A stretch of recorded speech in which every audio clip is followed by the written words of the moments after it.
Students, thank you for joining me for our discussion on job interviewing skills.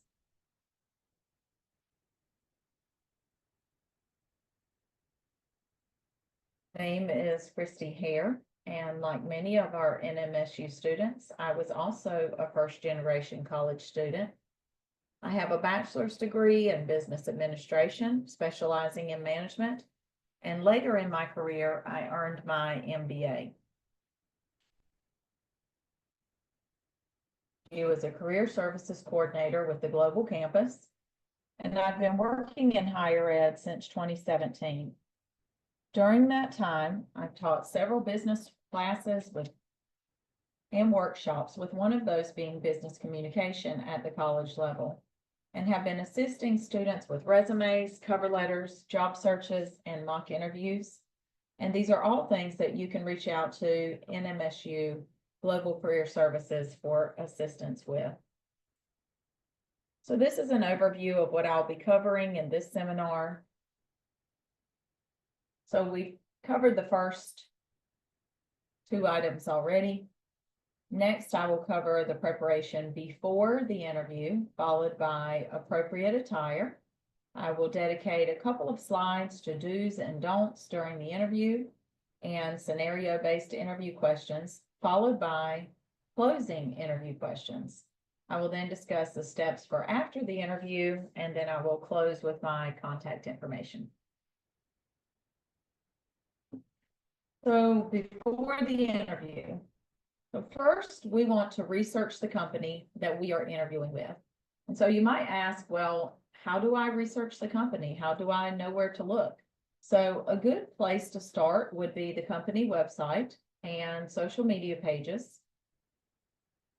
We want to know who founded the company and when. We want to learn about the values, the mission, the vision. These are all things that you might be asked about during the interview.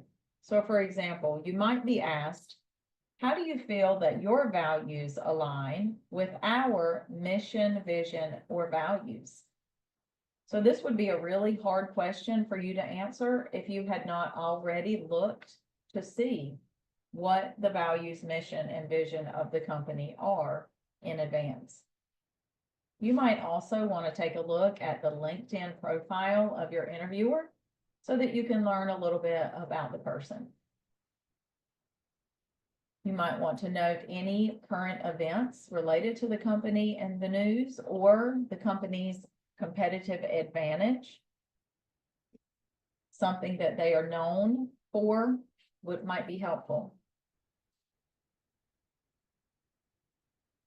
If your interview is going to be in person, I recommend to drive to the company a day or two before the interview to ensure that you know exactly how to get there, that you have made yourself aware of any construction in the area that might be going on, and that you know the adequate time to allow. If your interview is online, I would recommend to test all of your technology beforehand, and to have a copy of your resume and your cover letter minimized at the bottom of your screen for fast retrieval if you need it. I also recommend to be prepared. There may be more representatives from the company present in your interview than just a single interviewer, and this may not be information that you are given in advance. You want to choose appropriate attire, which I will talk about on the next screen, and then to arrive early to the meeting and to be prepared. Do not bring a cell phone, gum, candy, tobacco products, soft drinks, or coffee into the interview. It is generally accepted to bring water or a water bottle into the interview. All right, so appropriate attire. So here in the photo, we see several candidates preparing to go into an interview, and they are all dressed in business professional attire. So when choosing what to wear to an interview, we want to err on the side of being overdressed rather than underdressed. If the interviewer comes to the meeting in a suit and you are dressed casually, think how that might make you feel and how it might throw off your confidence before the interview even begins. With an online interview, there might be a tendency to be more casual with our attire. However, we want to make sure that we dress the same as if we were taking part in an in-person interview. On these next two slides, I have a few do's and don'ts for the interview. So during the interview, we want to be aware of our nonverbal communication, making eye contact, smiling, being polite, keeping our speech at a calm tone, practicing good posture, possibly leaning forward slightly because this conveys interest, taking notes to recall all parts of lengthy questions when asked, avoiding interrupting, and displaying confident body language is something that we want to do. If we're unsure about what to do with our hands, holding a pen or a notepad rather than using our hands to make a point would be a good option. In the photo that I have here, you can also see another option. The candidate in this photo is just kind of holding their hands at the bottom of the camera. So for more information on this, you can visit thebalancemoney.com, and I have the source at the bottom of your slide here.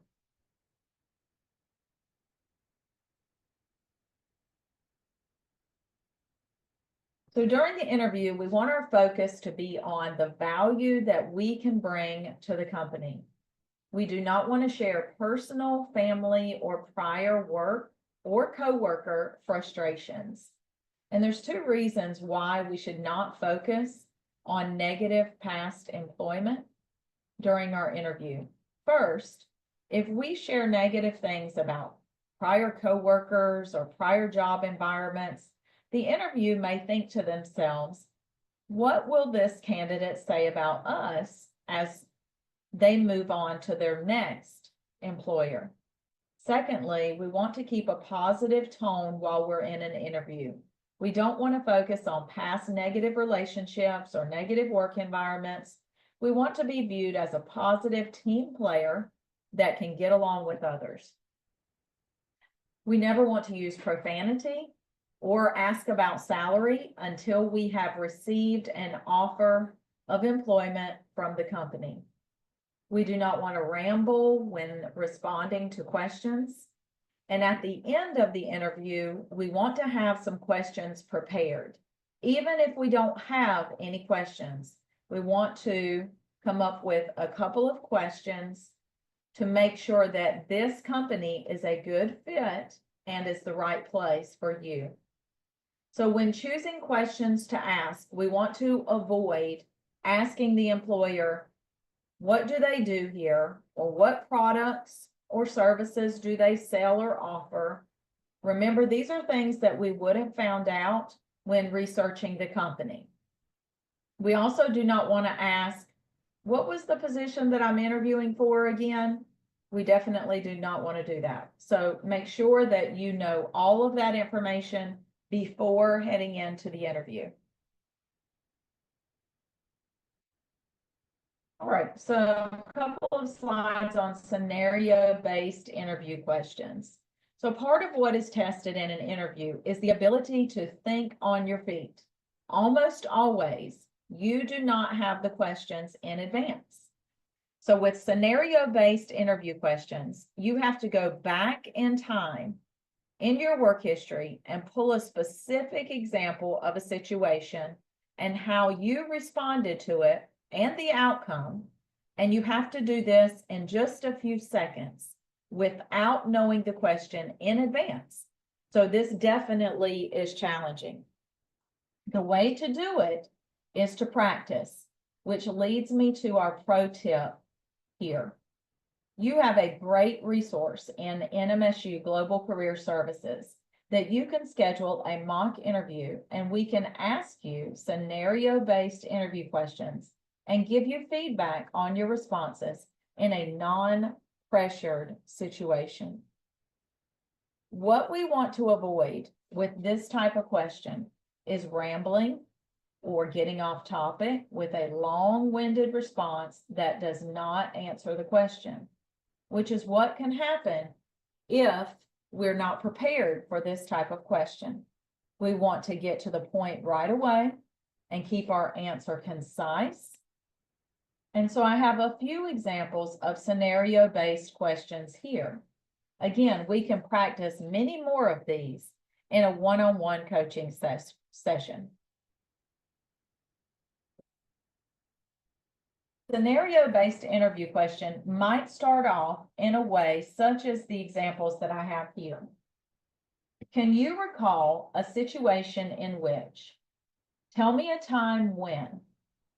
Give me an example of a time when you. Give me an example of a time when you had to complete a project and had limited resources. Tell me a time when you had to work with a difficult customer or a difficult coworker. How did you handle this?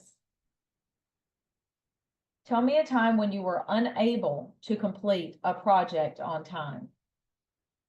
So with our final example here, the interviewer is asking us to share something that includes possibly a shortcoming of ourselves. There are many reasons why an interviewer might do this. One example is they want to know, how would you handle it when a situation did not go as planned? The key in this type of question is we want to end on a positive. If we have to share something that is negative, we want to end with, what I learned from this was, and that allows us to redirect the question to have a positive ending of what we have learned from a situation that may not have been ideal. Lastly, let's say that you do not have work experience related to the question that is asked. Then what I recommend for students to do in that case is to go to your university experience. Think about possibly teams that you have worked on while completing your degree at NMSU Global. If you still do not have an experience like what is being asked, you might also consider extracurricular or volunteer activities that you have participated in, and possibly a scenario related to family if there's something that you cannot immediately answer with your work history.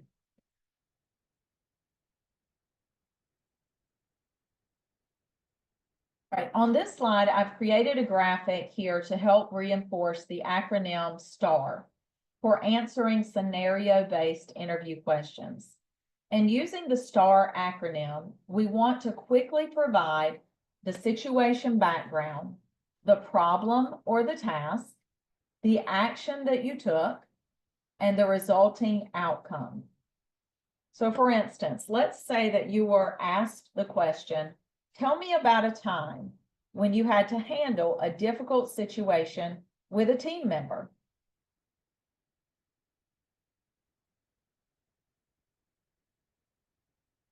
So let's first look at situation.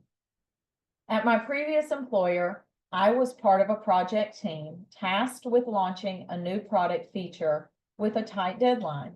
One of our team members, who was responsible for a very important part of the project, began to miss deadlines, and the person's work was not up to their usual quality task. As the team lead, it was my responsibility to ensure the project stays on track and had all of the team members contributing equally. I needed to address the situation with the team member while maintaining the morale of the team and meeting our deadline. Action. I first approached the team member privately to ask if there were issues relating to the recent performance. I learned that our team member was struggling with balancing multiple tasks and felt very overwhelmed. I listened actively and acknowledged their concerns. I then helped prioritize the workload and offered to reassign some of their tasks to lighten the load. I also added some check-ins to ensure that my team member was on track. I then communicated with the rest of the team to ensure that the redistribution of work did not burden the other team members.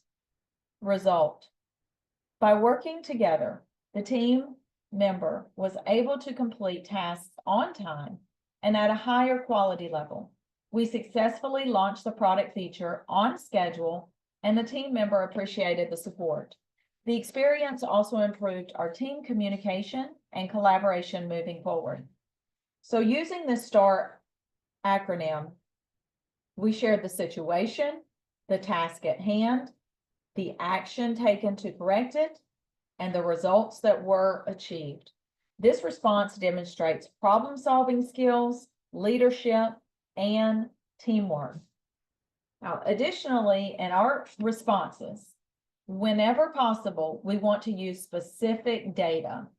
And this is also recommended when you are creating your resume and your cover letter that we've talked about in previous videos. So there's a reason why we want to incorporate this. So let's look at our first example. Without including data, we might have a sentence similar to, we made the performance much faster.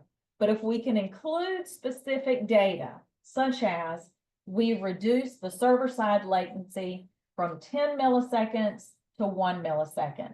So what that does is it gives our statement credibility.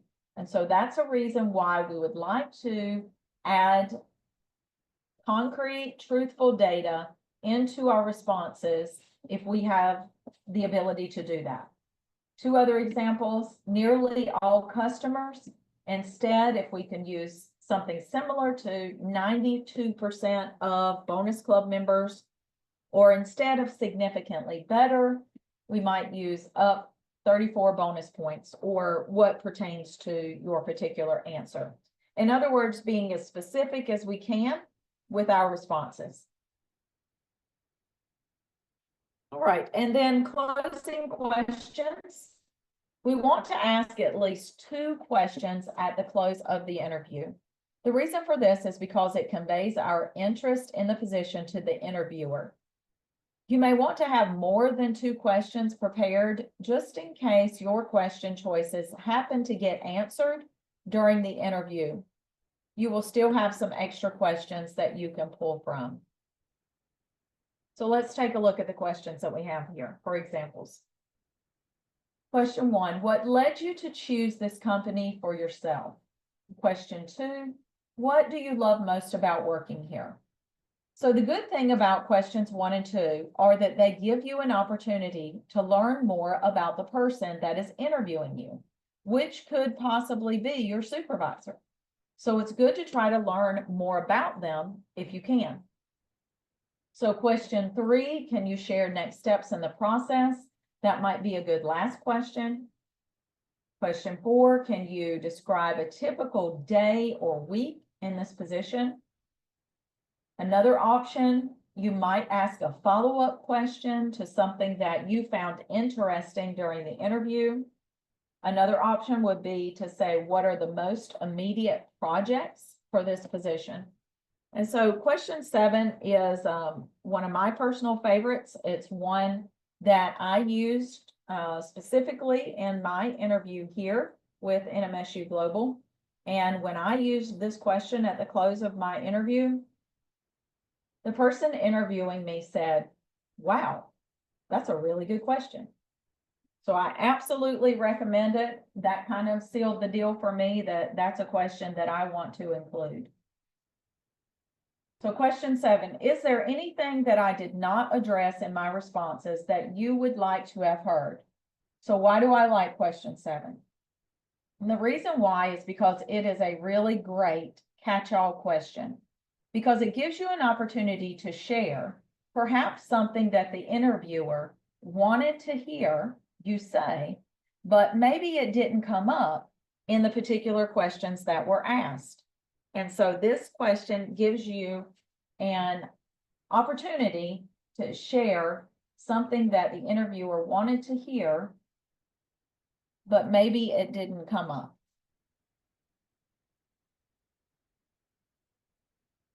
Then after the interview, there are a couple of actions that we want to take.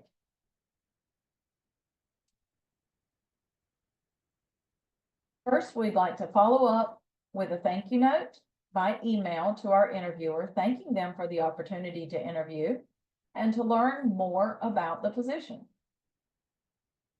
And then at least 1 to 2 weeks, depending on what the interviewer tells you their timeline is for this particular position, then reach out via email again to share with the interviewer a message such as, "Dear Mr. Lopez, I wanted to check back in and convey my continued interest in the position.